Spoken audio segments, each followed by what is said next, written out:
All right, we're at the end of our series titled, Did Jesus Really Say That? This series is based on the Sermon on the Mount, which is Matthew chapters 5 through 7. It's the first recorded sermon of Jesus that we find in the Bible, and the only sermon that we find in its entirety. Bits and pieces of this sermon are found other places in the Bible.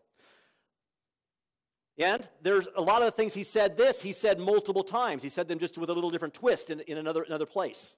Many theologians have said that what's taught by Jesus here in these 3 chapters, contains the seeds for everything else that is taught throughout the whole Bible. If someone were simply to memorize the 3 chapters that we've gone over and what Jesus said there and just work on doing those things, that's all they really need. Everything's contained in those 3 chapters. Jesus started his sermon with what we've come to know as the Beatitudes. He says as his disciples, we need to change the way we think and the way we act. We can't think like the world. We need to start thinking like Christ. We need to be heavenly minded instead of earthly minded. After addressing our attitudes, he talks about our actions. He says if our attitudes are right, then our actions will automatically follow. He uses the religious leaders of his day as the example. He points out that on the surface, they appear to be doing all the right things. But he says their deeds are only an act. He calls them hypocrites, which means actor. They're putting on an act so people can see. He says they may look good on the outside, but on the inside, they're full of greed and selfishness and all these other things. He says our righteousness needs to exceed that of the Pharisees. After correcting some false understandings of what it means to keep the commandments, Jesus explains the right way to pray, the right way to fast. Again, he brings it back to our attitude. We can have the right posture, and we can have the right words. But if our heart is not in the right place, our prayers and our fasting will get us nowhere. Jesus tells us not to worry about anything and to seek the things of God instead of seeking earthly treasures. All the treasures of the earth will soon be gone. It's only the things that we do for God and his kingdom that will last forever. Then we have the famous passage on judging others. Don't you hate that one? Jesus knew that most of the people in his audience were trying to apply everything he said to somebody else. Everything he had said, they're looking at somebody. I hope so-and-so's listening this morning, or, nudging them in the church service. Are you awake? Are you paying attention to that? Jesus said, I'm not just talking to everybody else, I'm talking to you. Yes, they may need to work on it, but you also need to work on it. He doesn't say we can't judge, especially Christians. He says we're supposed to judge other believers. But before you judge them, look in your own life and make sure that you're applying all these principles, because none of us are perfect. We all have room to grow. Today we're going to look at another familiar passage of Scripture. Anyone who grew up in Sunday school remembers this story and the song that went with it. The wise man built his house upon the rock. The wise man built his house upon the rock. Some of you are doing it. The wise man built his house upon the rock, and the rains came tumbling down. So Matthew chapter 7, verses 24 to 27, Jesus says this. He says, therefore, anyone who hears these words of mine and puts them into practice is like a wise man who built his house on the rock. The rain came down, the streams rose, and the winds blew and beat against that house. Yet it did not fall, because it had its foundations on the rock. And then he says, but everyone who hears these words of mine and does not put them into practice is like a foolish man who built his house on the sand. The rain came down, the streams rose, the winds blew, and beat against that house, and it fell with a great crash. Jesus' final statement in the Sermon on the Mount begins with these words, therefore. Now remember, anytime we heard the therefore, we need to stop. We need to think, what is the word therefore? It usually goes back to what came before it. So we say, okay, now based on all the things I've just taught you, so we need to go back. What did he just teach us? Therefore, anyone who hears these words of mine, what words? The words he just spoke. A lot of times we hear this passage taught as just a general build your house on the rock, build your house on God. That's okay. That is okay. There's a lot of things in the Bible can be applied more ways than one. But in our context, in the Sermon on the Mount, he is specifically relating it back to all the things he just talked about. Anyone who hears the words and does them, acts on them, practices them, puts them into action, that man is like the wise man who built his house upon the rock. We're going to come back to that in just a moment. But first, I want to concentrate on another part of this passage that says, the rain came down, the streams rose, the winds blew, and beat against the house. Notice that both the wise man and the foolish man had the storm. Believing in God, following Jesus does not exempt you from storms. Both men experienced the storm. And the storm was the same storm. It wasn't a different storm. The storm he talks about here, it was the exact same storm. Just because we live in a sinful world, there are certain things that will happen because of that. And you're not exempt from it just because you ask Christ into your life. Every person, regardless of their spirituality or lack of spirituality, has storms. We've all experienced storms at some point in our life. Some of you may be going through a storm right now. A storm doesn't necessarily mean that God is punishing you or trying to get your attention. It could, but it doesn't necessarily. There are some people who will say, well, if you've got a struggle, if there's something that's not going right, you need to repent of something. That's not always the case. Sometimes it's just a storm. There are some storms, however, we can avoid. Jonah, chapter 1, verses 1 through 4, says, the word of the Lord came to Jonah, son of Amittai. Go to the great city of Nineveh and preach against it, because its wickedness has come up before me. But Jonah ran away from the Lord and headed for Tarshish. He went down to Joppa, where he found a ship bound for that port. And after paying the fare, he went aboard and sailed for Tarshish to flee from the Lord. Then the Lord sent a great wind on the sea, and such a violent storm arose that the ship threatened to break up. This is a storm that Jonah could have avoided. If he would have listened to God and did what God said, he would not have been caught in that storm. God sent that storm because he wanted to get Jonah's attention. Sometimes God sends a storm to get our attention. So in our storm, we do need to stop and think, could I have avoided this storm? Is there a reason I'm in this storm? But every storm isn't because we've been disobedient. Some storms are brought on by somebody else. And we go through the storm simply because we're hanging out with the wrong person in the wrong place at the wrong time. In Acts chapter 27, which we're going to have this Wednesday in our Bible study, Paul warned the sailors and the centurion that was in charge of him not to set sail. He said, I just don't feel good in my spirit about this. It's been told to me that there's disaster awaits us out there. Let's stay in port. Let's not go out. But the sailors and the centurion ignored his warnings. They took everybody on the boat, got out to sea, and the storm came just like Paul said it was going to come. He didn't have a choice. He had to go wherever the centurion told him to go. But if the centurion and if the sailors would have listened to him, they would not have been caught in that storm. So sometimes we're in a storm that was brought on by somebody else, or this storm was happening anyway. It was already happening. They just didn't heed the warning. He happened to be with them. He went through the storm. But if you read the story, the good news is God protected them. Even though the ship was destroyed, not one life was lost, because towards the end they did heed Paul's warning and did what he told them they needed to do to be safe. Everyone goes through storms. Storms are not necessarily a result of sin in our lives. In Job chapter 1, verse 1, it says, in the land of Uz there lived a man whose name was Job. This man was blameless and upright.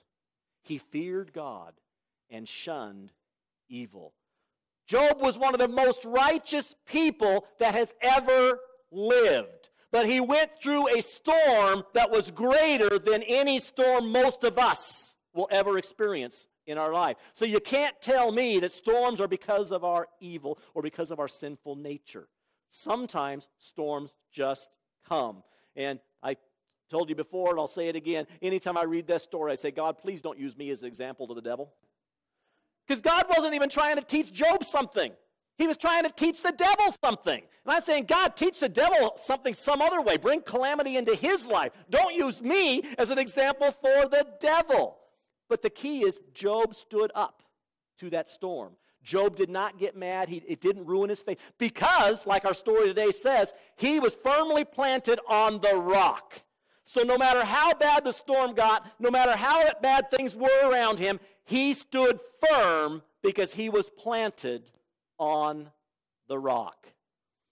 In Matthew chapter 14, we have another story of a storm. It says, Jesus made his disciples get into the boat. Sounds like they didn't even want to go, probably because Jesus was staying. Jesus says, I'm going to stay and pray, but I want you to get in the boat. They said, oh, no, Master. Kind of like when Mindy left this morning. No, please don't go. Don't leave me. Don't leave me. But she went. I didn't make her go. She just went. Okay? In this story, the disciples didn't want to go. But Jesus made them get into the boat. The disciples didn't know what was out there. Jesus did. Jesus knew there was going to be a storm. But he sent them out into the storm anyway. Why? I think it's because he wanted to teach them something. He wanted to build their faith. And this is the story, this is the story where Peter got to walk on the water, and then Jesus got in the boat and calmed the storm. Jesus wanted to teach them something. Some storms are sent in order to build our faith, to strengthen us. I read that in the old days of sailing ships, when they were going to build a new ship, they would select a tree that they were going to make the main beam for the ship. That's the beam that the sail would hang from, and that's where it would get all the wind when they're out in the ocean. They would select a tree that was straight, and they said this would make the perfect beam. And they'd go into the forest, and they would cut down all the trees around that tree except for that one. And they would leave that tree for several years standing by itself so that the winds would hit that tree. There was nothing to protect it. The winds would hit that tree, and the tree developed strength to stand up to the winds because that would make it stronger when they cut it down and used it for its purpose. Sometimes God gives us a storm because he wants to build us up. He wants to make us stronger. James chapter 1, verses 2 and 3 says, consider it pure joy, my brothers and sisters, whenever you face trials of many kinds, because you know that the testing of your faith produces perseverance. Now, that's a storm that God's probably not going to send to a non-believer. That's a storm that we get for being Christians. He says, I'm going to test you. I'm going to make you stronger. I'm going to send you a storm to help you get strong, because the stronger you are, the stronger storms you can face. And you've got some really big storms coming on later in your life. I don't want you to be devastated by them, so I'm going to give you some smaller storms now so you can develop the strength like that tree. You can develop the strength to stand up against the big storms. One of my favorite singers, the late Andre Crouch, sang a song, and the second verse of the song said, I thank God for the mountains, and I thank him for the valleys, and I thank him for the storms he's brought me through. Because if I never had a problem, I wouldn't know that he could solve them. I wouldn't know what faith in his word can do. And then he goes on and says, through it all, not because I avoided it, but because I went through it, I learned to trust in Jesus. I learned to trust in God. I thank God. That's what James says. Count it all joy. Do we really count it joy when we're in the middle of the storm? When we're going through the trials? Andre said, I thank God for the storms. Thank you, God, for sending this storm, because I know it's for my good. I know it's going to help build my faith and make me strong. We all experience storms. The question is whether or not we're still standing after the storm passes. Proverbs chapter 10, verse 25 says, when the storm has swept by, the wicked are gone, but the righteous stand firm forever. So Jesus is closing his Sermon on the Mount. He's not trying to tell us how to avoid storms.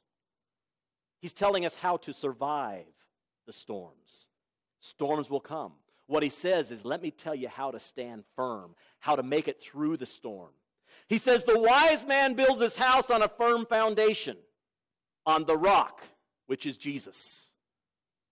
But the foolish man builds his house on the sand. On October 17, 1989, a massive earthquake struck the San Francisco area. How many remember that? Buildings and other structures that have been built on solid ground sustained much less damage than those that were built on filled-in areas.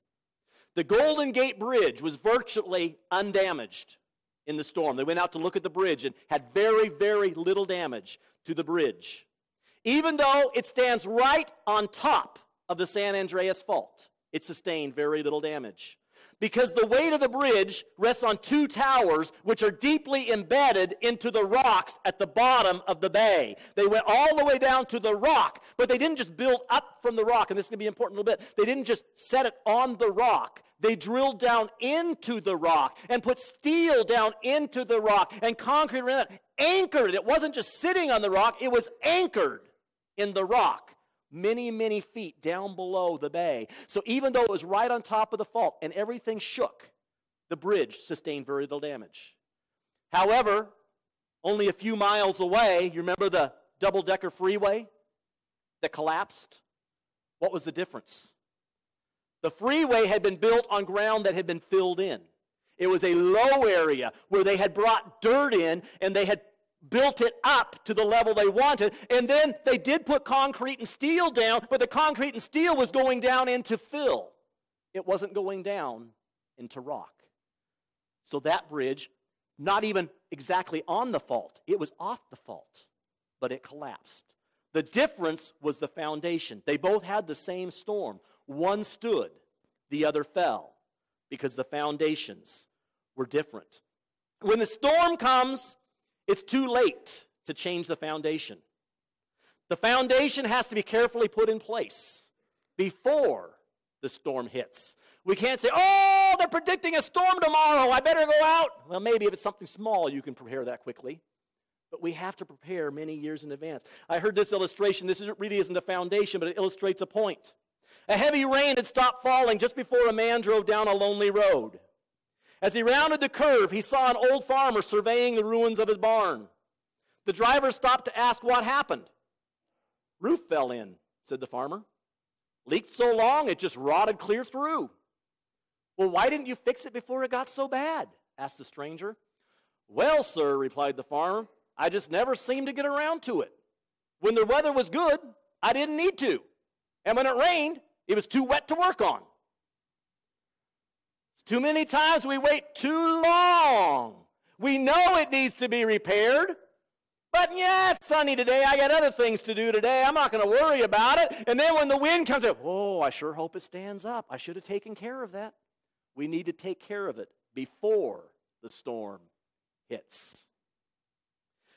Notice that Jesus doesn't say the difference between the wise and foolish builders is determined by whether or not they hear his words. Both of the men heard his words. They were both sitting there in the audience listening to him, because the last several weeks he's been talking to those who were there and listening. And he says, some of you are going to take the wide road, some of you are going to take the narrow road. They all heard the same things. It's what are they going to do with what they've heard that makes the difference. Jesus says the wise man is the man who hears my words and puts them into practice, does them. The foolish man hears the same words, but ignores them. He says, I don't need to do that. I got a better idea. I can do it my way. It's not this one heard and one didn't. They both heard. But one said, I'm going to do what Jesus told me to do. And that's what I talked about with the bridge, the Golden Gate Bridge. See, we always talk about building our lives on Jesus. That's true. That's where it starts. Jesus is the rock. But it's not good enough to just be standing on the rock. We have to be embedded into the rock. And Jesus says that comes from doing what he tells us to do. If you love me, keep my commandments. It's not just if you love me, believe in me. That's where it starts. But there's more to it. We need to learn what he's saying. We need to follow the commands. That's where we get anchored into the rock, is when we begin to do what he tells us to do. It's much easier to build on sand, but a house built on sand will not stand up to the storms of life. The foundation is usually the first thing that is built. A foundation can be strengthened and or added later, but it's much more difficult, right, Aubrey? I understand Aubrey did that with his house that he just sold. He jacked it up and came in and put a basement and put the foundation underneath. It would have been so much easier if you put that in before the house was built. Boys and girls, teenagers, you need to build the foundation now. One of my favorite sayings is, it's easier to build, boys and girls, than it is to repair, men and women. Repairs can be done, but it's much easier if you start at the beginning and put that solid foundation in. You need to learn what Jesus is saying now. Don't say, I've got years to worry about that. When I grow up, I can learn what Jesus said. Start now while you're young. Say, I am going to build my house, not just with my feet on Jesus. I'm going to make sure I dig down deep. I'm going to learn his commands. I'm going to learn his teachings. I'm going to do what he says because I want to be strong. Some of us, we've got to go back and we've got to start tearing out things that weren't there. Every house Mindy and I have ever owned has been a fixer-up. We've never owned a new home.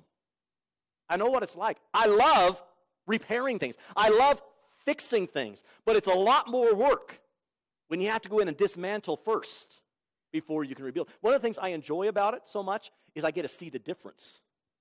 I get to see the before and after. That's what I like about it. And I like seeing people who have years and years of garbage and stuff.